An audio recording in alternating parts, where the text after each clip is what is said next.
Wishing you a good day, dear student. This is Ankita from the RACE classes. Today we are here to discuss the topic carbon and its compound.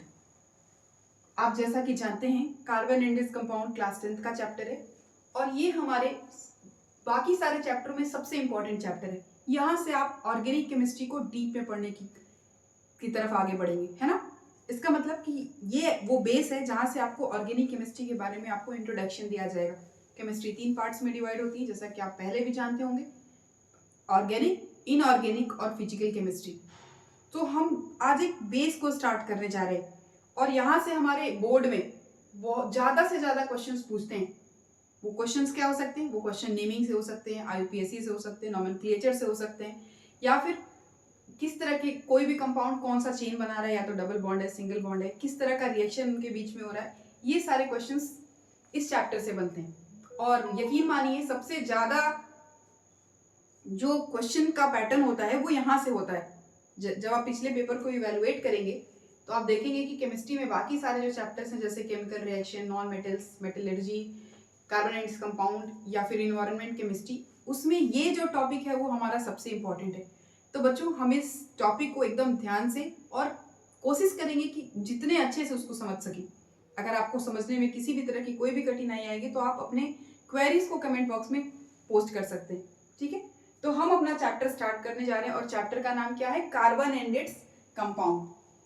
तो आप सब लोग इस chapter को अपने copy में लिख लें, कार्बन एंड इट्स कंपाउंड। सबसे पहले हम कार्बन की बेसिक स्ट्रक्चर्स को समझेंगे, उसकी स्थिति समझेंगे, पीरियोडिक टेबल में उसका रिप्रेजेंटेशन कहाँ है, उसका एटॉमिक नंबर क्या हो सकता है, उसका मास नंबर क्या हो सकता है, उसके अलावा उसका फिजिकल स्टेट क्या है, वो किस तरह का नेचर रखता है। उसके अलावा भी अगर हमको जानना है तो उसका टेम्परेचर या फिर वो मेल्टिंग पॉइंट क्या है, बॉइलिंग पॉइंट क्या है, बहुत सारी चीज़ें उसके जानने के लिए। उसके बाद किस तरह का क्लासिफिकेशन कार्बन के साथ पॉसिबल है। इसके अलावा आगे बढ़ते चलेंगे और हम उसके बाद देखेंगे कि किस तरह का रिएक्शन कर रहा है, किस तरह का बॉन्ड बना रहा है। ये सारी चीज़ें हम इस चैप्टर में पढ़ेंगे, ठीक है। तो हम इस चैप्टर को स्टार्ट करने जा रहे हैं। आप चैप्टर का नाम मेंशन कर सकते हैं। चैप्टर का नाम है carbon and its compound. Topic name क्या है? कार्बन एंड इट्स कंपाउंड्स, ठीक है। इस चैप्टर में जैसा कि आपने देखा, चैप्टर का नाम ही है कार्बन, कंपाउंड्स तो अलग भी छोड़ देते हैं। अब कुछ बच्चे ऐसे भी होंगे जिनको ये भी नहीं पता होगा कि कंपाउंड होता क्या है। और चलो, कंपाउंड जो भी है, कार्बन का कंपाउंड क्या होता है? तो बहुत सारे ऐसी चीजें होती है जो कार्बन से मिलकर बनी होती है। कंपाउंड में क्या आता है? Mixtures of different elements. When different element combine together they form the compound, like H2 and O. H is another compound, O is another compound. Sorry, H is another element and O is another one. When H and 2 they both are combining, they are forming a compound and name of compound is what? H2O, है ना।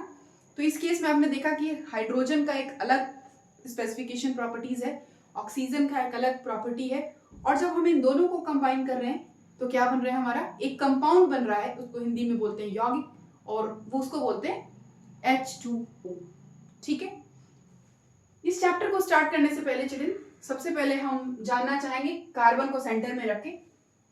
Carbon carbon का representation क्या होता है? C से होता है। ये पीरियोडिक टेबल में कहाँ अरेंज होता है? ये पीरियोडिक टेबल के किस पार्ट में अरेंज होता है? इसकी फैमिली को क्या बोलते हैं? कार्बन फैमिली बोलते हैं, है ना। कार्बन फैमिली में बहुत सारे और भी एलिमेंट होते हैं। उसके अलावा हम ये जानने की कोशिश करेंगे कि इसका एटॉमिक नंबर क्या है, एटॉमिक मास क्या है। तो चलिए आइए हम लोग यहाँ से स्टार्ट करते हैं। सबसे पहले symbol of carbon is what? हम लोग बेसिक से स्टार्ट कर रहे हैं। तो सबसे पहले क्या लिखेंगे हम लोग यहाँ पे? सिंबल। इसका सिंबल क्या होता है? इसका सिंबल होता है C। What is the symbol? C। अब हम ये जानेंगे इसका एटॉमिक नंबर क्या होता है? एटॉमिक नंबर, ठीक है। Atomic number represent the place of that particular element in the periodic table, जगह बताता है, ओके। सो इसकी प्लेस कितनी हो गई? Its place is what? 6। It is eight place hydrogen, lithium, sodium, sorry we are not going in periods wise. Hydrogen, helium, lithium, beryllium, boron and then carbon. So carbon is at which place? 6th place. Hydrogen, helium, lithium, beryllium, boron, carbon. So place value of, or you can say atomic number of carbon is 6. आपको समझ में आ गया atomic number क्या होता है. अब हम आगे चलते हैं, आप इसको नोट भी करते रहेंगे. उसके बाद हम इसको लिखेंगे, इसका एटॉमिक मास कितना होता है. एटॉमिक नंबर लिख लिए, एटॉमिक मास. इसका एटॉमिक मास किसमें लिखते हैं, 12 का दुगुना करेंगे तो इसका एटॉमिक मास डेसिमल में आता है 12.01 यूनिट. ठीक है. हम लोग इसका अगला स्थिति जानने की कोशिश करेंगे, इलेक्ट्रॉनिक कॉन्फ़िगरेशन, जो आपने पीरियोडिक प्रॉपर्टीज के चैप्टर में पढ़ा होगा. Electronic configuration. इलेक्ट्रॉनिक कॉन्फ़िगरेशंस क्या होता है, हमारे 4 तरह के सेल होते हैं, KLMN. K means 2, 8, 18, 32. ये सेल का स्ट्रक्चर है. K for 2, L for 8, M for 18 and N for 32. और उससे नीचे हमारे सबसेल होते हैं क्या, 2, 6, 10 एंड 14. ये हमारे सबसेल थे, है ना. So here we are going to learn about electronic configuration. Electronic configuration of this is what? It totally depends on its atomic number.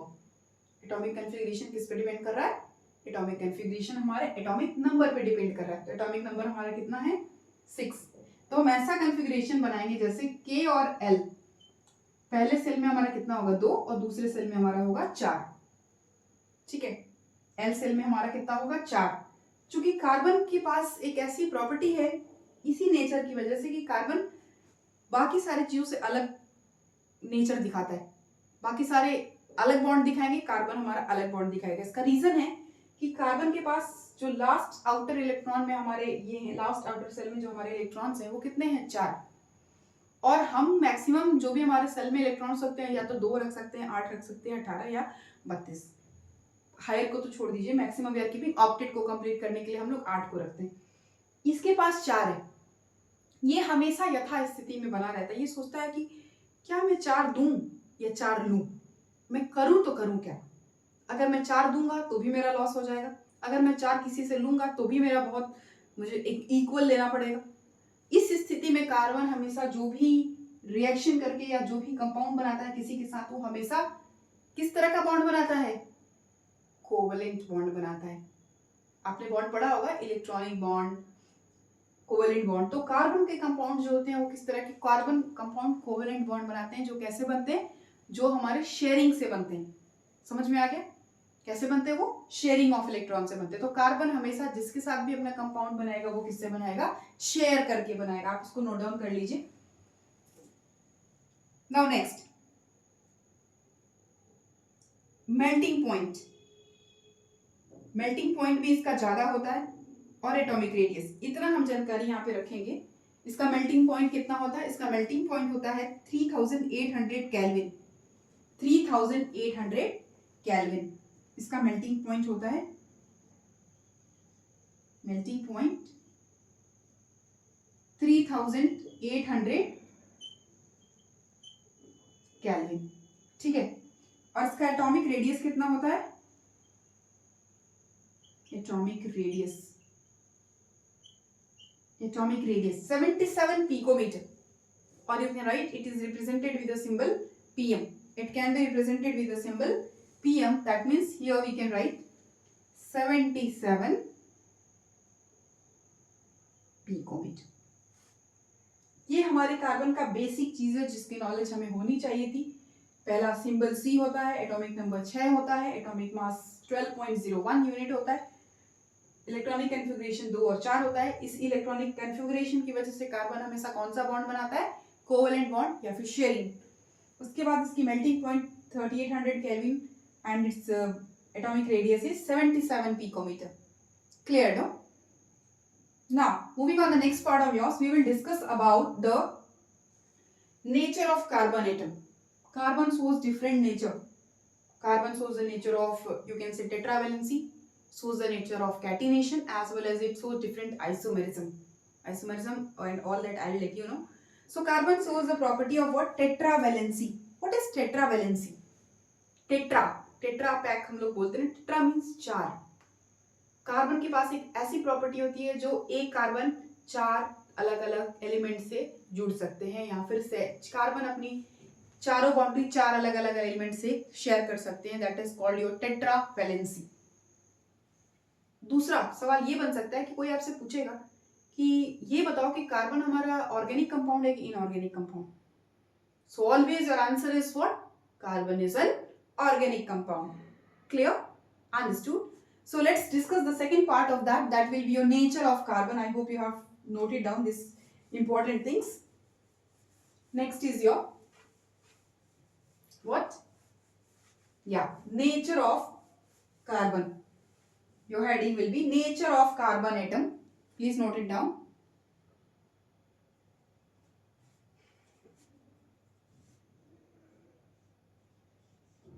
Yeah, nature of carbon atoms. ठीक है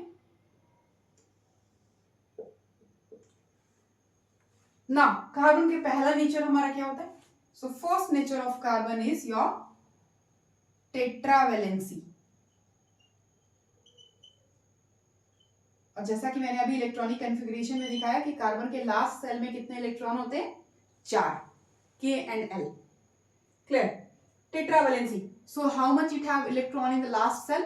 You will write one point from here. Carbon shows what? Carbon shows a valency of 4. How much electron the carbon is having in its last cell? That is the valency of the electron. तो carbon के पास कितना था? 4. So that will be your valency of the carbon atom. Carbon shows a valency of, यहां से आपको clear हो गया कि कार्बन की वैलेंसी कितनी है? कार्बन की वैलेंसी 4 है। तो 3-4 पॉइंट तो आपको यहीं से बन गया। पहला उसका melting point, boiling point, electronic configuration, उसकी वैलेंसी एज वेल एज उसका नेचर। पहला नेचर उसका क्या है? टेट्रावैलेंसी। क्लियर? टेट्रावैलेंसी का मतलब क्या होता है कि एक कार्बन जो है वो हमारे 4 कार्बन से जुड़ सकता है। This is your carbon. Clear? It have the property of sharing और it can form the covalent bond.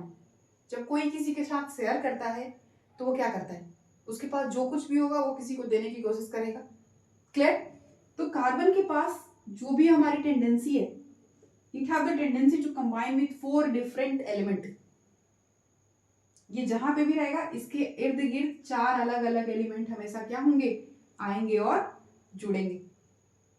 वो एलिमेंट यहाँ पे हाइड्रोजन, यहाँ पे हाइड्रोजन, यहाँ पे हाइड्रोजन और यहाँ पे हाइड्रोजन। कभी कार्बन एक साथ एक अकेला बॉन्ड नहीं बनाएगा। समझ में आया? ये आपको बिल्कुल ध्यान रखना है। और यकीन मानिए बोर्ड के हर साल के एग्जाम में ये हमेशा पूछता है कि right the nature of carbon atom. तो आपको ये तीनों नेचर्स, टेट्रावैलेंसी, दूसरा कैटिनेशन और तीसरा आइसोमरिज्म, तो लिखना ही लिखना है। समझ में आ रहा है? तो आप इसमें कैसे लिख सकते हैं? छोटे में पहले ये लिख सकते हैं कार्बन की वैलेंसी 4 होती है, आपने ये फिगर बना दिया। उसके बाद अब इस पे क्या रिएक्शन कर सकते हैं आप? इसको अच्छे से डिफाइन कर सकते हैं। ठीक है? तो आप अगली पॉइंट यहाँ से नोट करेंगे। आप इसको ड्रॉ कर लीजिए। Due to its 4 valence electron, short symbol of electron can be written as E only. Due to 4 valence electron in its outer cell, in its outermost shell, it forms a what? It forms a covalent bond. It forms a, I will write with another color marker. ठीक है? कौन सा bond बनाता है? Covalent bond. अब आप यहां से बिल्कुल श्योर हो जाएंगे कि कार्बन के मोस्टली कंपाउंड्स आपस में कौन से बॉन्ड बनाते हैं? कोवेलेंट बॉन्ड बनाते हैं। ठीक है?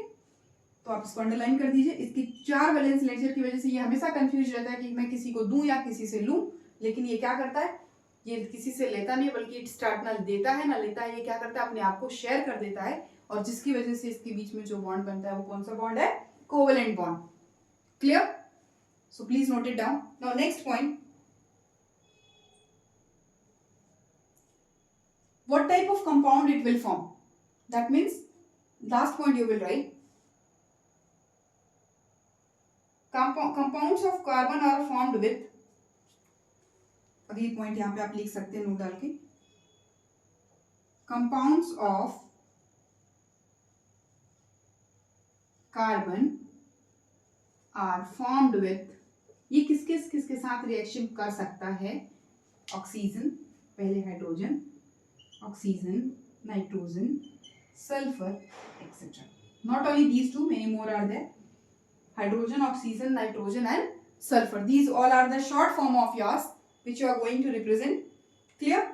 Apart from this, we have many more metals as well as non-metals in which carbon is going to react with each other. Clear? So first property of yours, at least आप थोड़ा बहुत लिख देंगे exam में तो आपको marks तो मिल सकता है. ठीक है, तो ये इसके अलावा भी बहुत सारे एलिमेंट्स के साथ कंबाइन होके क्या बनाता है? कंपाउंड्स बनाता है. Clear? So please take a note of this one.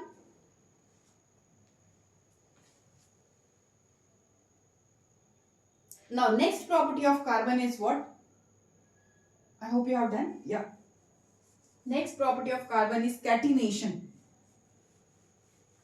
What is catenation? Clear? Catenation क्या होता है? जी मैम कौन सा नया सा अजीब सा नाम लेते हैं भाई, पहला टेट्रावैलेंसी तो समझ में आ रहा था, अब कैटिनेशन क्या होता है? कैटिनेशन भी एक कार्बन की प्रॉपर्टी होती है जिससे ये आपस में किस तरह का बॉन्ड बनाता है? Covalent bond. उसी हिसाब से ये अपना डिसाइड करता है कि इसको किस तरह के एलिमेंट्स के साथ रिएक्ट करके कंपाउंड्स बनाने. तो आप दूसरी प्रॉपर्टी के बारे में लिखेंगे और दूसरी प्रॉपर्टी क्या है? दूसरी प्रॉपर्टी आपकी है कैटिनेशन.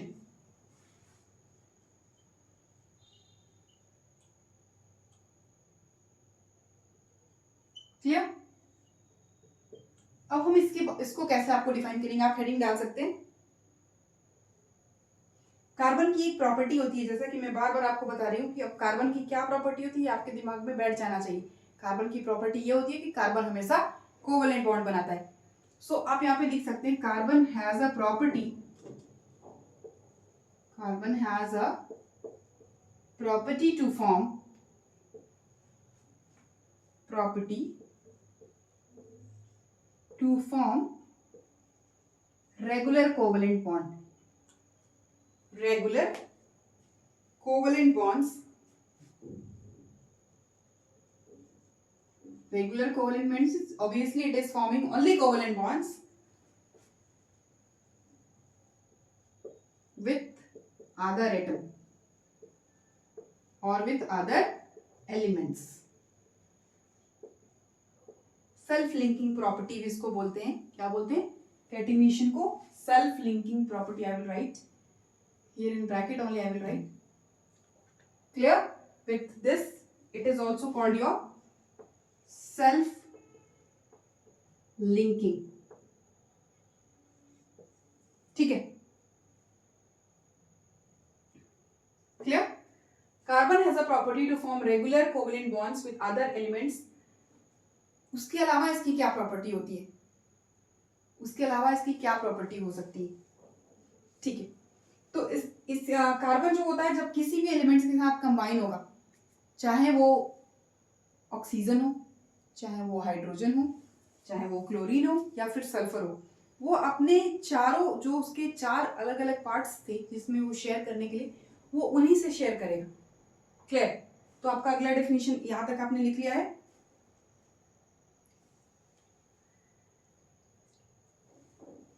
यहां तक आपने लिख लिया है. ठीक है. और it forms bonds with other elements और it forms with carbon atom. यहां पे आप स्लैश करके और form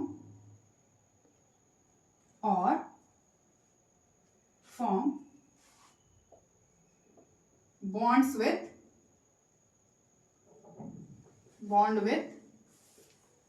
carbon atom to make a larger molecules. Make a larger molecules. मतलब इसका मतलब ये हुआ कि कार्बन जो है वो या तो खुद से भी कंबाइन हो सकता है या फिर किसी और भी एलिमेंट से कंबाइन हो सकता है और क्या बनाएगा? एक लार्जर मॉलिक्यूल बनाएगा। इस प्रॉपर्टी के, कार्बन की इस प्रॉपर्टी को क्या बोलते हैं? Self linking property. या फिर सेल्फ लिंकिंग प्रॉपर्टी जब ये बनाएगा तो इसी के साथ कार्बन जो है वो अलग अलग फॉर्म में डिवाइड होगा। कभी कार्बन सिंगल बॉन्ड बनाएगा, कभी डबल बॉन्ड बनाएगा और कभी कार्बन ट्रिपल बॉन्ड बनाएगा। ठीक है, तो आपने क्या लिखा? Atoms to make a large molecules. उसके बाद लिखिए टू फॉर्म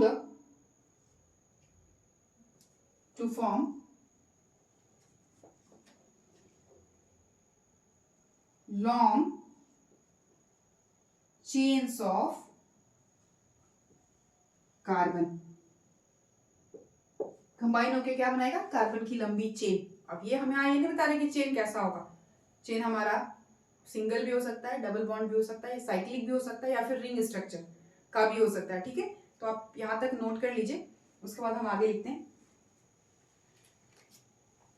ठीक है, सो carbon has a property to form regular covalent bonds with other elements or form bond with carbon atoms to make a larger molecules to form a long chain of carbons. ठीक है, या फिर branched, long chain में हमारा single bonds double bonds आते हैं, branched chains of carbon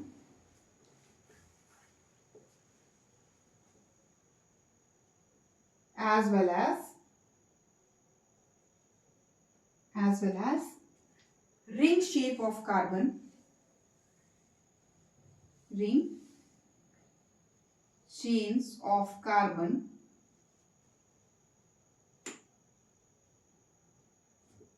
तो carbon के कितने स्ट्रक्चर्स हो गए हमारे? पहला हमारा हो गया लॉन्ग चेन, दूसरा ब्रांच और तीसरा हमारा हो गया रिंग चेन। टू फॉर्म और combine with carbon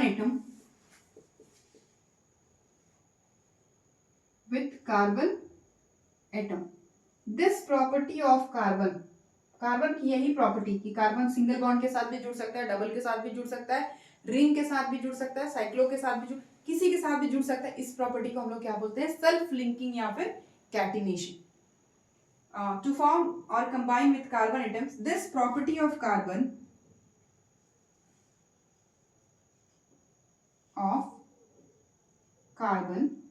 is called. तो बेटा आप यहाँ कंफ्यूज बिल्कुल मत होइएगा कि सेल्फ लिंकिंग और कैटिनेशन दो अलग अलग टर्म्स हैं, ये दोनों एक ही टर्म्स हैं। इज कॉल्ड सेल्फ लिंकिंग और कैटिनेशन। यहाँ आपको एग्जांपल से भी मैं दिखाऊंगी, आप पहले डेफिनेशन को लिख लीजिए।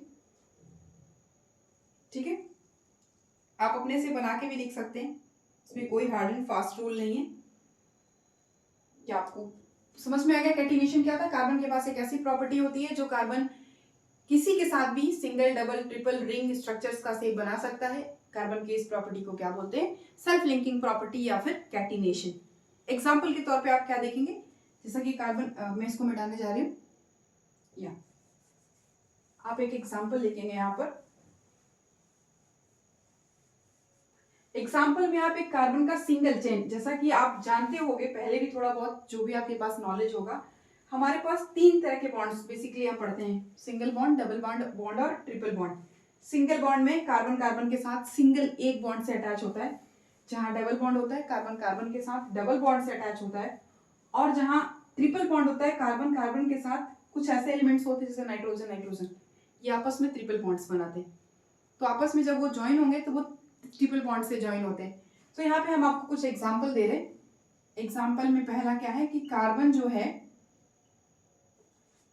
एक कार्बन, मैंने जैसा कि आपको बताया था कितने कार्बन से जुड़ रहा है? तीन कार्बन। एक कार्बन के पास कितने सेल्फ लिंकिंग प्रॉपर्टी में चार उसके वैलेंस इलेक्ट्रॉन होते हैं, तो यहाँ पे 1 2 3 4, एक कार्बन चार कार्बन के साथ जुड़ रहा है। देखिए 1 2 3 4, 1 2 3 4, 1 2 3 4 कार्बन आपस में कितने अलग एलिमेंट्स के साथ शेयर कर रहा है? चार अलग एलिमेंट्स के साथ। ये आपका किसका स्ट्रक्चर है? इसको बोलते हैं आपको स्ट्रेट चेन। आपको बेसिक से पढ़ा है तो इसलिए आपको ये नॉलेज होनी चाहिए कि जब इनके बीच सिंगल बॉन्ड होगा तो ये कार्बन किस तरह का चेन बना रहा है? Straight chain. ठीक है, अब अगले बार में चलते हैं, दूसरे में। ये आपका पहला टाइप है। दूसरे टाइप में जब आप आगे बढ़ेंगे, यहाँ पे आप देखेंगे कि एक कार्बन जो है यहाँ पे चेन बनाया, ये कार्बन यहाँ बनाया, ये कार्बन इसके साथ जुड़ा, और यहाँ एक अलग कार्बन है जो इनसे जुड़ा हुआ है, इसका ये ब्रांच्ड है। ओवरऑल कार्बन के पूरे कितने पार्ट हो गए? हमने यहाँ 4 कार्बन ही लिया, लेकिन यहाँ पे जो सेंटर वाला कार्बन है वो यहाँ पे क्या कर रहा है? ब्रांच से जुड़ा हुआ है, इससे जुड़ा हुआ है।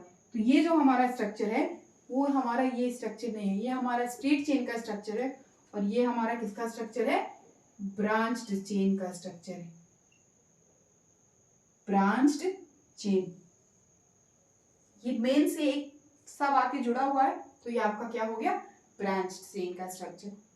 ठीक है, क्लियर? आप इसको नोट कर सकते हैं। अगला आपको एक एग्जांपल दे रहे हैं जिसमें हम अलग चेन के बारे में बताएंगे। उसमें आपको बताएंगे रिंग शेप का स्ट्रक्चर कैसा होता है। ठीक है, जैसे कार्बन हमारे रिंग चेन से भी साथ जुड़ सकते हैं। तीसरा आप स्ट्रक्चर यहाँ पे नोट कर सकते हैं। ये कार्बन है आपका, दूसरा कार्बन, तीसरा कार्बन, चौथा, पांचवा। इनमें गैप कम बन रहा है इसलिए मैं अच्छे से इसको बनाती हूँ। देखिए, पहला कार्बन, दूसरा, तीसरा, चौथा, पांचवा, और ये दोनों यहाँ पे आके मिलेंगे। ये क्या हो गए? ये हमारा छठा कार्बन है। ये हमारे साइक्लो या रिंग स्ट्रक्चर्स का फॉर्मेशन कर रहे हैं। मैंने आपको कैटिनेशन की प्रॉपर्टी में तीसरा रिंग स्ट्रक्चर्स भी बताया था। और एक कार्बन चूंकि 4 कार्बन से जुड़े हुए हैं, तो 1 2 3 4, 2 हाइड्रोजन ऊपर, 2 हाइड्रोजन नीचे। यहाँ पे 1 2 3 4, ये जो आपको डंडी दिख रही है वो सब एक हाइड्रोजन है। ठीक है, अगले पे आते हैं। ये सी 1 2 1 2 3 4, क्लियर है? यहाँ पे आइए, 1 2 3 4, यहाँ पे आइए, 1 2 3 4। वैसे यहाँ पे मतलब एक कार्बन हमेशा 4 अलग एलिमेंट से जुड़ सकता है, 4 अलग एटम से जुड़ सकता है। तो ये कार्बन का कौन सा स्ट्रक्चर है?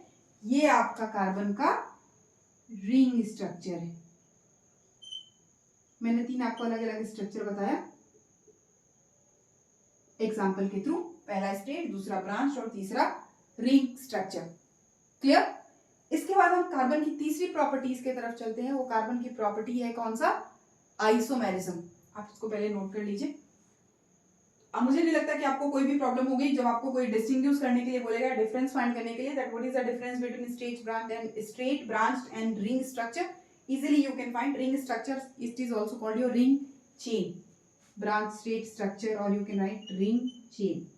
Don't be confused that here ma'am have written chain, here she is written structure. Nothing like that. You can write that same. Clear? So please click a note of this one. Apart from this, I hope you have noted down. इसके अलावा, ये तो हमने अलग पढ़ा, इसके अलावा apart from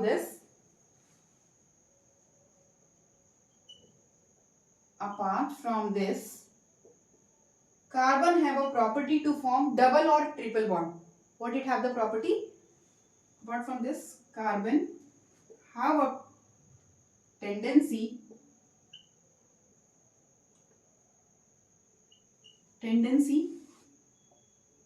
to form what? पहला, डबल बॉन्ड। डबल बॉन्ड का क्या मतलब हुआ?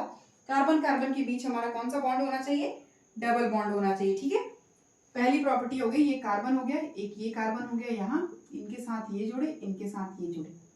ये आपका कौन सा स्ट्रक्चर है? यहाँ पे कार्बन, 2 कार्बन यहाँ, 2 यहाँ, ये क्या हो गए? कार्बन कौन सा बॉन्ड बना रहा है? Carbon is going to form double bond. Clear? So we have read almost last property of ours is carbon also form the bond. Which type of bond? Carbon form the triple bond. Second of yours is what? Carbon triple bond, carbon और यहाँ पे आप देख सकते हैं carbon के पास 4 properties होती है, 4 वैलेंस इलेक्ट्रॉन में 4 होते हैं, वो 4 अपने आप को शेयर करता है। 1 2 3, यहाँ एक 4, इसके लिए 1 2 3 और ये 4। ऐसे बॉन्ड जहाँ पे होंगे उसको क्या बोलेंगे? It is called your triple bond. Clear? Understood? So what type of property generally the carbon is having? You have understood? Like it forms the straight chain, branch chain, ring structure. Apart from this, carbon has the tendency to form double bond as well as triple bond. Clear? Now you can note down the third property or third nature of carbon, that will be your isomerism. Clear?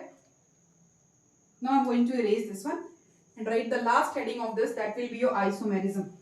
तो question अगर आपको directly exam में पूछता है कि nature of carbon क्या हो सकता है, तो आप ये तीनों लिख देंगे, तो मुझे लगता है कि आपको पर्याप्त, अगर 3 मार्क्स का क्वेश्चन है तो आपको आंसर्स मिल जाएगा. ठीक है. थर्ड हेडिंग क्या लिखेंगे आप? आइसोमेरिज्म.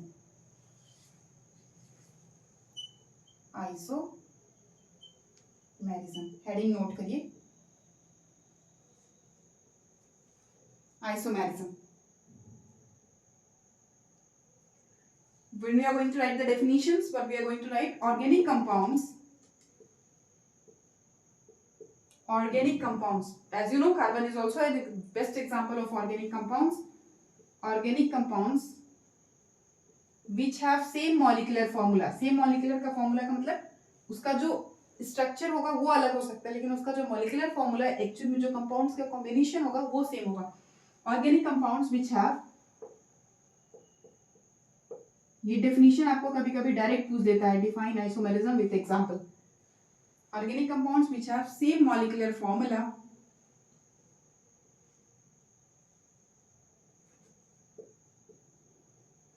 but different structural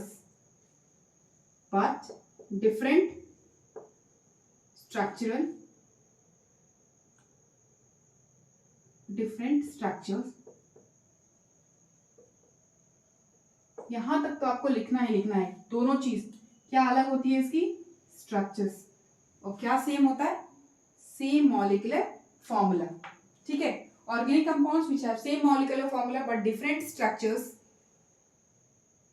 और different structural formula. Clear? Different structural formula, both word is correct, are called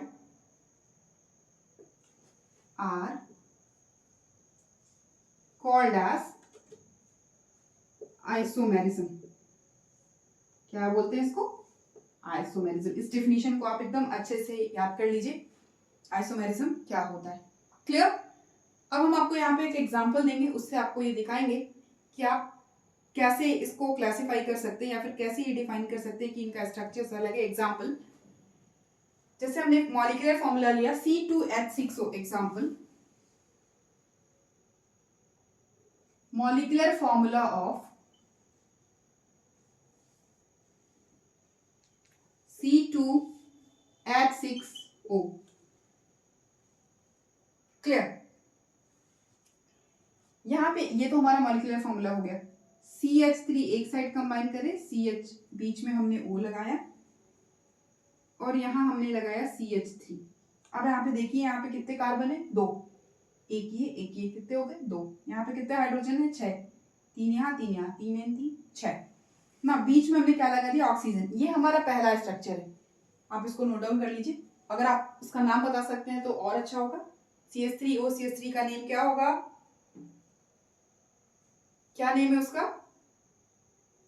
okay.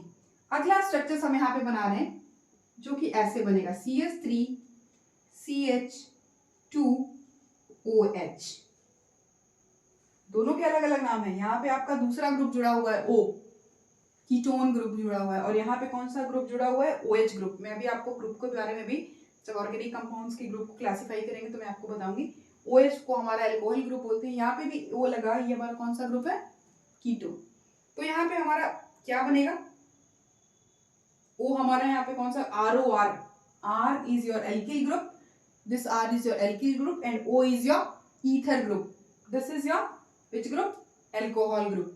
Can you please name it out? What is the IPAC name of this one? What is the IPAC name of this one? Yeah. So the IPAC name of this one is what? Dimethyl. 1-methyl, 2-methyl. When they are going to combine, they will form di. Di means 2-methyl What is O for? Eth. Dimethyl ether you can directly write, or other name you can write for this one, methoxymethane. ज्यादातर ये वाला नाम ही आपको लिखना है exam में, इसको लिखने की जरूरत नहीं है। Methoxy methane, formula of methane क्या होता है? CH4। जब आप यहाँ पे CH4 एक कार्बन ले लिए तो यहाँ कितना बचा? CH2O। ठीक है, उसको बोलते हैं मिथॉक्सी। दूसरे वाले का क्या नाम है? पहले का नाम है डाइमेथिल ईथर, दूसरे वाले का क्या नाम है? Ethyl alcohol. क्या नाम है इसका? एथिल। ये हमारा पहला ग्रुप है। मेथ एथ, मेथ होता है CH4, उसमें एक कम है CH3, तो ये क्या है? एथिल। फॉर्मूला और इनका classification, group wise alkane, alkene, alkyne, सब कुछ मैं बताऊंगी किस फॉर्मूले से किसको हम निकाल सकते हैं, वो आसान तरीके में आपको बताऊंगी। एथिल OH ग्रुप है हमारा, तो क्या हो गया ये? एल्कोहल। अब आपको यहाँ पे कंफ्यूजन होगा कि यहाँ पे एथिल आया कैसे, तो अगर आप थोड़ा बहुत भी जानते होंगे तो आपको पता है कि एल्केन, एल्कीन, एल्काइन और एल्किल ग्रुप सबका एक फॉर्मूला है जिसपे आप रखेंगे, तो जितने कार्बन, नंबर ऑफ कार्बन और नंबर ऑफ हाइड्रोजन या ऑक्सीजन होंगे आप उस फॉर्मूले से नेम आउट कर सकते हैं। यहाँ पे तो हम डायरेक्ट कर रहे हैं इसको। और क्या बोलते हैं? एथिल एल्कोहल, और it is called as your alcohol. Clear? In this video what we have learn? We have learn about your nature of carbon. We have learned about nature of carbon atom. If you wish, you can take the screenshot of this one. Yeah, you can take the screenshot. Clear, no? So, हमने जैसा कि देखा carbon के कितने nature पढ़े हमने यहाँ पे? कार्बन के 3 नेचर बेसिकली पढ़े, जो कि हमारे क्या थे? पहला था हमारा टेट्रावैलेंसी, दूसरा था हमारा कैटिनेशन और तीसरा था हमारा आइसोमेरिज्म। अगले वीडियो में हम लोग पढ़ेंगे कितने तरह के ऑर्गेनिक कंपाउंड्स होते हैं, उनका फॉर्मूलाज क्या होता है, कोई भी अगर सिंगल, डबल, ट्रिपल बॉन्ड होता है उसमें क्या डिफरेंस होता है, कौन सा फॉर्मूला यूज कर रहे हैं, एज वेल एज कोशिश करेंगे कि हम IPSC नोमेनक्लेचर भी स्टार्ट कर दें। ठीक है, तो आज की वीडियो हम यहीं पे समाप्त कर रहे हैं। आपको जो चीज़ें समझ में नहीं है आप उसको कमेंट सेक्शन में मेंशन कर सकते हैं, हम उसके ऊपर जरूर गौर करेंगे। तो इसी के साथ हम अपनी क्लास को खत्म करते हैं। अगले वीडियो को कंटिन्यू करने के लिए आप इस चैनल को लाइक, शेयर और सब्सक्राइब करें। So let's end up the class. Thank you, have a nice day.